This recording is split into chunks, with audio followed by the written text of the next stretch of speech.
अस्सलामुअलैकुम दोस्तों, आज की ये दास्तान सुनकर आपका दिल यकीनन सोच में पड़ जाएगा, क्योंकि ये कहानी है उस बाप और बेटे की जिनके दरमियान मोहब्बत भी थी और फासला भी। और वो बाप कोई और नहीं बल्कि महात्मा गांधी थे। महात्मा गांधी ने खुद एतराफ़ किया कि उनकी ज़िंदगी का सबसे बड़ा पछतावा ये था कि वो दो लोगों के ख़यालात कभी नहीं बदल सके। इनमें से एक थे पाकिस्तान के बानी कायदे आज़म मोहम्मद अली जिन्ना और दूसरे उनके बड़े बेटे हरीलाल गांधी। अपने बेटे के कबूल इस्लाम पर गांधी जी ने लिखा, हमने अपना एक कीमती जेवर खो दिया है और वो जेवर अब मुसलमानों के पास है। गांधी जी सिर्फ 19 बरस के थे जब उनके बड़े बेटे हरीलाल की पैदाइश हुई। बचपन में वो अपने वालिद से काफ़ी मुशाबहत रखते थे। हरीलाल की पैदाइश के कुछ ही माह बाद गांधी जी कानून के तालीम के लिए लंदन रवाना हो गए। 3 साल बाद वो हिंदुस्तान लौटे। गांधी जी की गैर मौजूदगी को उनके पूरे ख़ानदान ने, जिसमें उनके बड़े बेटे हरीलाल भी शामिल थे, गहराई से महसूस किया। लंदन में तालीम पूरी करने के बाद गांधी जी पहली बार सन 1893 में जनूबी अफ्रीका गए। 3 साल बाद जुलाई 1896 में हिंदुस्तान लौटकर वो अपने पूरे ख़ानदान को लेकर फिर जनूबी अफ्रीका चले गए। उस वक्त हरीलाल की उम्र तकरीबन 8 बरस थी। गांधी अपने भतीजे गोकुल दास को भी साथ ले गए थे। हरीलाल अपने वालिद की तरह आला तालीम हासिल करना चाहते थे। लेखक प्रमोद कपूर अपनी किताब गांधी एन इलस्ट्रेटेड बायोग्राफी में लिखते हैं कि गांधी की नज़र में उनका बेटा और भतीजा बराबर थे। उन्हें पढ़ने के लिए बाहर भेजने का फैसला एक अजीब तरीके से किया गया। गांधी जी ने घर में 1 रुपया छुपा दिया और हरीलाल व गोकुल दास से कहा कि जो ये रुपया ढूंढ लेगा वही पढ़ाई के लिए भेजा जाएगा। प्रमोद कपूर लिखते हैं कि यह वाकया एक बार नहीं बल्कि 2 बार हुआ, जिसने हरीलाल को बहुत मायूस किया। कुछ साल बाद गांधी जी ने एक बार फिर अपने बेटे को नज़रअंदाज किया और दूसरे भतीजे चिकन लाल को तालीम के लिए लंदन भेज दिया। जब चिकन लाल बीमार होकर वापस आए तो गांधी जी ने उनका मुतबादिल चुनने के लिए एक मजमून नवासी का मुकाबला मुनाकिद किया। इस बार एक पारसी नौजवान सुराब जी अदाजानिया का मजमून पहले नंबर पर आया और उसे पढ़ाई के लिए बैरून मुल्क भेज दिया गया। ये सब देखकर हरीलाल के दिल में अपने पिता के खिलाफ गहरी रंजिश बैठ गई।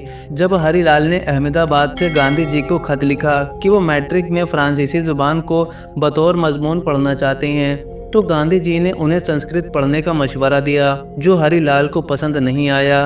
वो लगातार 3 साल मैट्रिक में नाकाम रहे। जुए और शराब ने उनकी ज़िंदगी से पढ़ाई की जगह छीन ली।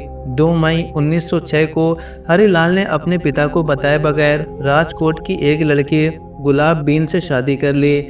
उस वक्त उनकी उम्र 18 साल थी। गांधी जी ने इसे सही वक्त नहीं समझा। वो चाहते थे कि हरीलाल जनूबी अफ्रीका जाकर उनके काम में मदद करे। इतिहासकार रामचंद्र गुहा अपनी किताब Gandhi the years that change the world में लिखते हैं, गांधी जी की नज़र में जिनसी ताल्लुकात सिर्फ नस्ल बढ़ाने के लिए थे। उनका मानना था एक सच्चे सत्याग्रही को ब्रह्मचारी की पैरवी करनी चाहिए, मगर हरीलाल इस बात से इत्तेफाक नहीं रखते थे। उन्होंने साफ कहा, किसी शख्स को योगी बनने पर मजबूर नहीं किया जा सकता, वो तभी बन सकता है जब वो खुद चाहे। हरीलाल हमेशा माली तौर पर आज़ाद ज़िंदगी गुजारना चाहते थे। उन्होंने घर से भागकर हिंदुस्तान लौटने का फैसला किया। महात्मा गांधी के पोते राजमोहन गांधी अपनी सवानी उम्री मोहनदास में लिखते हैं, जाने से पहले हरीलाल ने गांधी को खत लिखा था जिसमें लिखा था कि आप एक अच्छे बाप साबित नहीं हुए, इसलिए मैं अपने ताल्लुकात ख़त्म कर रहा हूँ। लेकिन वो अपने साथ गांधी जी की तस्वीर ले जाना नहीं भूले। गांधी जी ने अपने करीबी दोस्त हरमन कैलन-बाख को उन्हें वापस लाने के लिए भेजा, जो उन्हें लेकर लौट आए। राजमोहन गांधी लिखते हैं, बाप और बेटे ने सारी रात बातें की। हरीलाल ने इल्ज़ाम लगाया कि उनके वालिद ने कभी उनकी तारीफ नहीं की, बल्कि हमेशा अपने भतीजों मगन लाल और चिकन लाल की तरफदारी की। कुछ अरसे बाद हरीलाल ने इस्लाम कबूल कर लिया और अपना नाम अब्दुल्ला रख लिया। गांधी जी बहुत नाराज़ हुए और कहा, हमने अपना एक कीमती जेवर खो दिया है और वो जेवर अब मुसलमानों के पास है। गांधी जी ने 6 जून 1936 को हरिजन अखबार में बयान दिया, अगर ये तब्दीली दिल से है और किसी दुनियावी मकसद के बगैर है तो मुझे इससे कोई एतराज़ नहीं।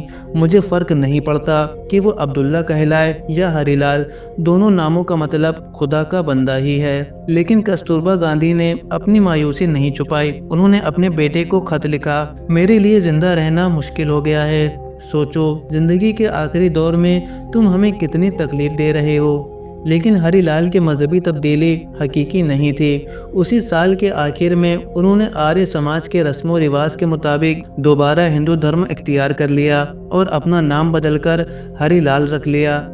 एक बार जब उन्हें मालूम हुआ कि उनके वालिद और वालिदा कटनी स्टेशन से गुजर रहे हैं तो वो खुद को रोक ना सके। प्रमोद कपूर लिखते हैं, जब हरीलाल गांधी कटनी स्टेशन पहुंचे वहां हर कोई महात्मा गांधी की सताइश कर रहा था, मगर एक शख्स ऐसा था जो कस्तूरबा माता की जय के नारे लगा रहा था।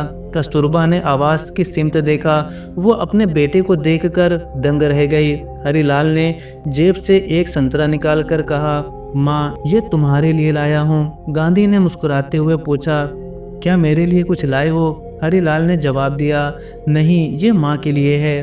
1944 तक कस्तूरबा की सेहत बहुत बिगड़ चुकी थी। उन्होंने अपने बड़े बेटे से मिलने की ख्वाहिश जाहिर की। अपनी मौत से 5 दिन पहले हरीलाल पुणे के आगा खान महल में उनसे मिलने गए। एक दिन पहले वो फिर मिलने पहुंचे। उस वक्त वो नशे की हालत में थे। कस्तूरबा अपने बेटे की हालत देखकर रो पड़ी। उनकी वफात के वक्त हरीलाल वहीं मौजूद थे। 31 जनवरी 1948 को नाथूराम गोडसे ने महात्मा गांधी का कत्ल कर दिया।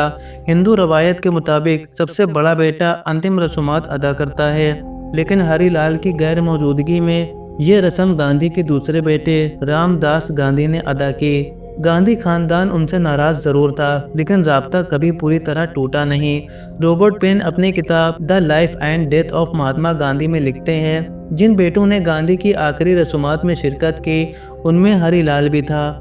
दुबला पतला, बीमारी में मुब्तला, उस शाम को हुजूम में खड़ा था, मगर किसी ने उसे नहीं पहचाना। गांधी की मौत के 5 महीने बाद 18 जून 1948 को हरीलाल गांधी भी मुंबई में इस दुनिया को अलविदा कह गए। दोस्तों, ये कहानी सिर्फ बाप बेटे के रिश्ते की नहीं, बल्कि नफ्स की जंग और इंसानी कमजोरी की दास्तान है। हरीलाल ने बहुत कुछ देखा, बहुत कुछ खोया, लेकिन शायद दिल का सुकून कभी हासिल ना कर सका। हम सबको इस कहानी से सबक लेना चाहिए कि रंजिशें, गुस्से और अहंकार आखिरकार सिर्फ दर्द छोड़ जाते हैं। कुरान में अल्लाह ताला फरमाता है, अपने वालिदैन के साथ एहसान करो। जो अपने माँ बाप की इज्जत करता है, अल्लाह उसकी दुनिया और आखिरत दोनों को रोशन करता है, और जो उनसे दिल तोड़ता है उसका दिल भी कभी रोशन नहीं रह सकता। इसलिए आइए आज हम ये इरादा करें कि अपने वालिदैन की खिदमत करें, उनकी दुआ को अपनी जन्नत बनाएं, क्योंकि जैसा कि रसूल खुदा सल्लल्लाहु अलैहि वसल्लम ने फरमाया, माँ के कदमों के नीचे जन्नत है।